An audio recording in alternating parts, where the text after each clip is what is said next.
नमस्कार दोस्तों, मैं हूं डॉक्टर अमरीश खारी। आप देख रहे हैं डॉक्टर खारी। आज की इस वीडियो में हम चर्चा करेंगे आयुर्वेदिक दवाई हिमालय अश्वगंधा टैबलेट्स के बारे में। इस वीडियो में हम जानेंगे कि ये टैबलेट्स कहाँ काम आती है, इसके क्या फ़ायदे होते हैं, क्या नुकसान होते हैं और इसकी क्या डोज लेनी चाहिए यानी लेने का सही तरीका क्या होता है। जानने के लिए वीडियो पूरा देखें। अगर आप हमारे चैनल पर नए हैं तो चैनल को सब्सक्राइब कर लें। दोस्तों, अश्वगंधा के बारे में आपने सुना ही होगा। प्राचीन काल से आयुर्वेदा में इसे यूज़ किया जा रहा है। आयुर्वेदा में इसका सबसे ज़्यादा प्रचलन हिमालय कंपनी कराती है। हिमालय की अश्वगंधा टैबलेट्स के बारे में आज हम चर्चा करेंगे। अश्वगंधा को इंडियन जिनसेंग भी कहा जाता है यानी भारतीय जिनसेंग भी कहा जाता है, जो शारीरिक तनाव को दूर करती है और मानसिक तनाव को भी दूर करती है। यानी ये दवाई एंटी स्ट्रेस के तौर पर काम करती है। स्ट्रेस के साथ साथ पेशेंट को एंजाइटी, डिप्रेशन जैसी परेशानी हो उसको ठीक करती है और शारीरिक बीमारियों में इसे काफ़ी सारी बीमारियों में पेशेंट को दिया जाता है। हमारे शरीर में कोर्टिसोल हार्मोन होता है जिसे स्ट्रेस हार्मोन भी कहा जाता है। इसके बढ़ने पर पेशेंट के अंदर एंजाइटी, स्ट्रेस जैसी शिकायत आती है। पेशेंट मानसिक तनाव में आ जाता है।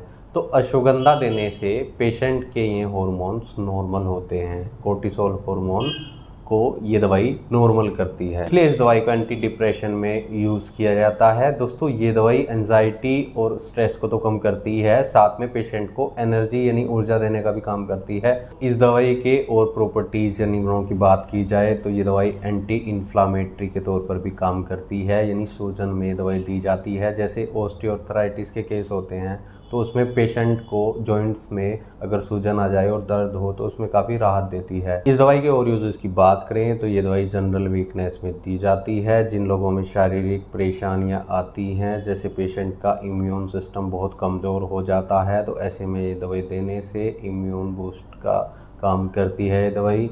इसके अलावा वीकनेस को दूर करती है, पेशेंट के शरीर में हर समय रहने वाली थकावट को दूर करती है। ये दवाई ऐसे पेशेंट में भी दी जाती हैं जो शारीरिक दुबले पतले होते हैं। शारीरिक उनके अंदर कमजोरी तो देखने को मिलती है लेकिन शरीर में दुबले पतले होते हैं, भूख उनकी बहुत कम होती है। सही से भूख न लगने के कारण पेशेंट का शरीर भी विकसित नहीं हो पाता है। तो ऐसे केस में अश्वगंधा देने से पेशेंट की भूख सही होती है और पेशेंट का शारीरिक विकास भी अच्छे से हो पाता है। इस दवाई को लाइफस्टाइल डिसऑर्डर में भी दिया जाता है, जैसे कुछ लोग डायबिटीज़ का शिकार हो जाते हैं या फिर हाई ब्लड प्रेशर में ये दवाई बहुत इफ़ेक्टिव रहती है। इसके अलावा ये दवाई कैंसर के पेशेंट में भी दी जा सकती है, लेकिन इन बीमारियों में डॉक्टर की निगरानी में ही ये दवाई लेनी चाहिए। खुद से इन बीमारियों में इस दवाई का सेवन न करें। दोस्तों, इसके अलावा इस दवाई को हम महिलाओं में भी दे सकते हैं। महिलाओं में ल्यूकोरिया यानी सफ़ेद पानी का आना, उसमें ये दवाई बहुत असरदार रहती है।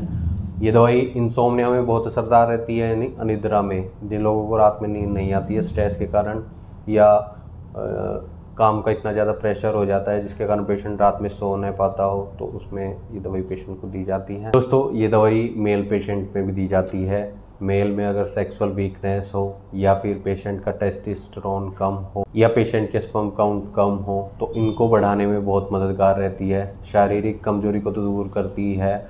इसके अलावा ये दवाई सेक्सुअल वीकनेस को भी दूर करती है। जिन लोगों में नाइट फॉल जैसी शिकायत होती है, धात रोग यानी स्पर्मेटोरिया जैसी शिकायत होती है, उनको भी ठीक करती है। एनर्जी बूस्टर के तौर पर ये दवाई बहुत इफ़ेक्टिव रहती है ऐसे लोगों में। ये दवाई एंटीऑक्सीडेंट के तौर पर भी काम करती है। जिन लोगों में सर्दियों के मौसम में खांसी जुकाम आम होता है, खांसी जुकाम बार बार लगती रहती हैं, उनमें ये दवाई बहुत असरदार रहती है। इम्यूनिटी को बढ़ाती है, एंटीऑक्सीडेंट के तौर पर काम करती है, जिससे पेशेंट का शरीर रोग विरोधी हो जाता है, यानी ये सब बीमारियां पेशेंट के अंदर नहीं आती हैं। अश्वगंधा के ये सब बेनिफिट्स और यूजेस मैंने बताए। अब इसके साइड इफ़ेक्ट्स के बारे में बात कर लेते हैं। कुछ लोगों में इसके साइड इफ़ेक्ट्स देखे जा सकते हैं ओवर यूज़ के कारण या गलत डोज लेने के कारण, या पेशेंट को अगर अश्वगंधा सूट ना आए, सूटेबल ना हो पेशेंट की बॉडी के लिए, तो कुछ साइड इफ़ेक्ट्स देखे जा सकते हैं।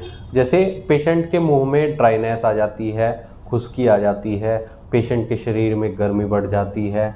इसके अलावा पेशेंट का पेट भी ख़राब कई बार हो जाता है, कब्ज की शिकायत हो जाती है। तो अगर ऐसे लक्षण अश्वगंधा के आपके अंदर आ रहे हैं तो तुरंत अपने डॉक्टर से संपर्क करें और इस दवाई का सेवन बंद कर दें। अगर आपको ऐसी कोई परेशानी है और आप इस दवाई का सेवन करना चाहते हैं, अश्वगंधा का सेवन करना चाहते हैं, तो डॉक्टर की निगरानी में ही ये दवाइयाँ खानी चाहिए। डॉक्टर से कंसल्ट जरूर कर लें। इस दवाई के डोजेस की बात करें तो बिना डॉक्टर की सलाह के बगैर डोज या दवाई ये न लें। इसकी जो कॉमन डोज होती है, दिन में पेशेंट को 1 से 2 टैबलेट्स हम देते हैं। कई बार डोज कम ज़्यादा कर देते हैं पेशेंट की कंडीशन के अनुसार, इसलिए आप अपने डॉक्टर से ज़रूर मिलें, नहीं तो दिए गए व्हाट्सएप नंबर पर हमसे संपर्क कर इलाज या सलाह ले सकते हैं। वीडियो देखने के लिए धन्यवाद। चैनल को सब्सक्राइब करें और कमेंट सेक्शन में हमें ज़रूर बताएं कि हमारी वीडियोज़ आपको कैसी लगती हैं। Thank you.